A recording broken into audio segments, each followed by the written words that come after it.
BRS సర్కారు 10 ఏళ్ల నిర్లక్ష్యం వల్ల సర్కారు బడుల్లో డ్రాప్ అవుట్ల సంఖ్య పెరిగే. రేవంత్ రెడ్డి సర్కారు వచ్చిన తర్వాత ఇక ప్రైవేటుకు ధీటుగా ప్రభుత్వ స్కూళ్లను తీర్చిదిద్దుతోంది.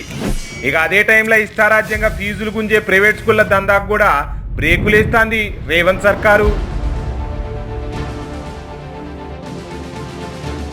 ఇక మన పిల్లల్ని ఏడాది సర్కారు బళ్ళనే చేర్పిద్దామనుకుంటున్నా.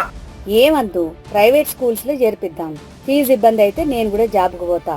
అంతో ఇంత వస్తాయి కదా, ఫీజుకు సరిపోతాయి. నువ్వు జాబుకు పోతే నేనేం వద్దనా. రేవంత్ అన్న సీఎం అయినాక సర్కారు బళ్లను మంచిగా చేసిండ్రు. ఇలాంటి టెక్నాలజీ కోర్సులు కూడా ప్రవేశపెడుతున్నారు. కరికులంలో మార్పులు చేస్తున్నారు. అట్లయితే సర్కారు బళ్ళే మంచి నాణ్యత ఉంటుంది కదా, అన్నీ నేర్చుకుందాం.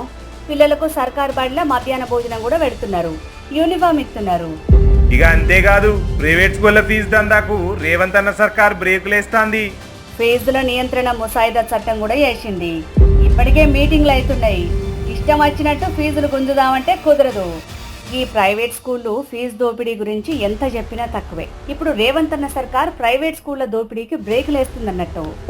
అవును, ఎంతైనా కాంగ్రెస్ సర్కారు ప్రజల ప్రభుత్వం కదా, సామాన్యుడు పడే బాధని అర్థం చేసుకుంటుంది.